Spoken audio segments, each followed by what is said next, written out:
Hi guys, this is Jolt. Actually, it was very good to talk to Mr. David Kipshidze, who is actually a member of the Georgian team and also is a communication expert. And we were talking about how we can make weightlifting much more popular than now.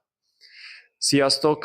Nagy szeretettel üdvözöllek benneteket, és nagyon megtisztelő volt az, hogy riportot készíthettem múlt héten David Kipshidze úrral, aki egyébként kommunikációs szakember és a grúz súlyemelő csapatnak a tagja vezetői szinten, és hallgassátok meg, hogy mit mond, hogyan tehetjük a súlyemelést sokkal népszerűbbé, akár a focival is egy szinten, hogyan hozhatnánk a focival is egy szintre.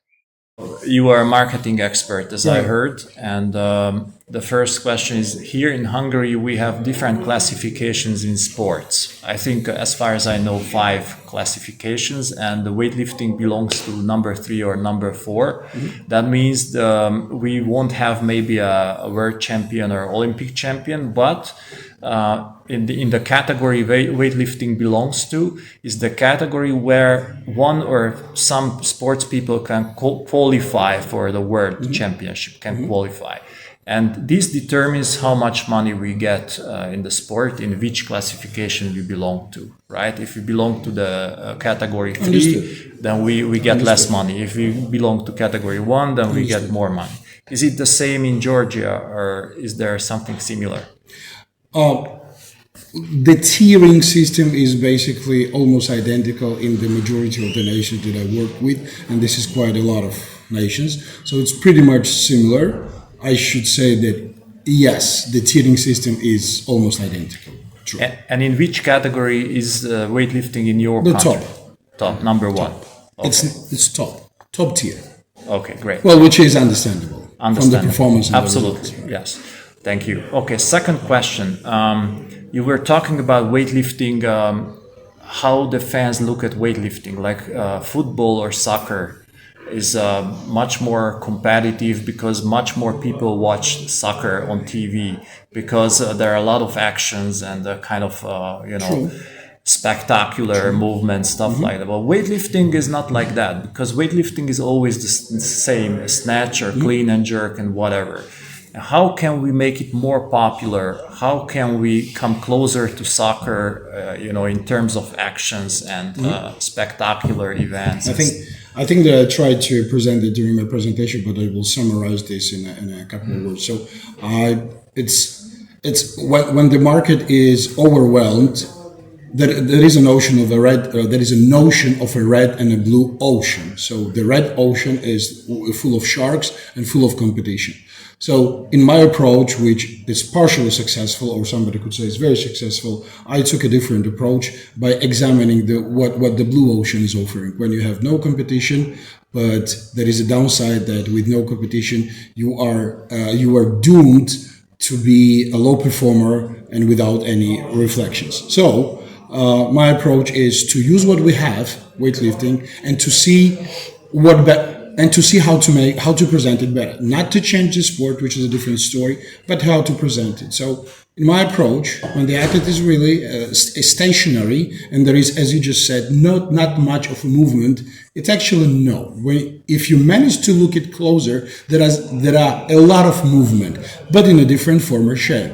The micro muscle movement is something that you can achieve in production of a weightlifting especially because it's fixed. So you take disadvantage and turn it into advantage. So with the proper lighting, with the proper system, you can show something that has never been seen before. What I tried to describe during my presentation. So you take a disadvantage of less mobility, quote unquote, which I don't believe, but it might be perceived as such.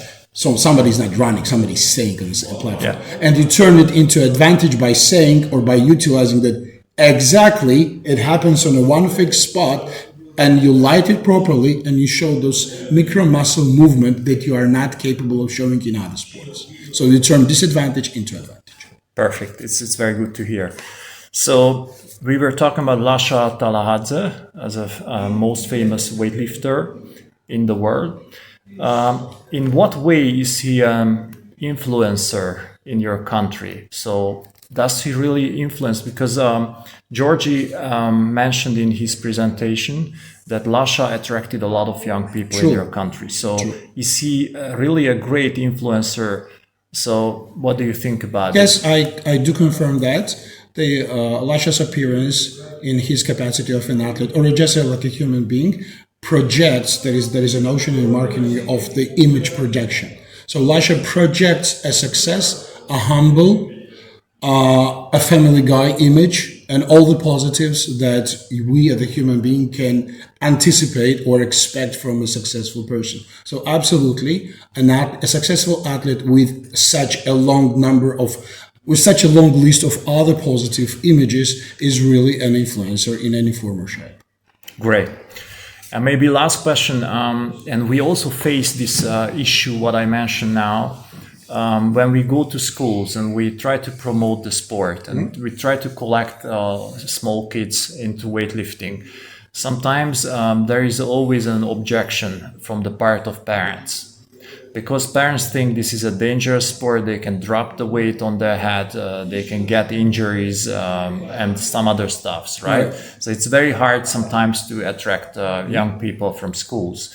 Do you have a secret for that, or what can change this kind of misconception? Two advices, for sure. Two advices. First, this risk factor of weightlifting was propagated by the white paper piece published in late 90s, I believe. It could be easily Googled, or maybe even 80s, by the American Association of the some American Health Association, and it was written that extra weight during the puberty will damage, which is physiologically true. But the paper was so important that everybody, like majority of the media, just propagated this. So first argument that it was debunked.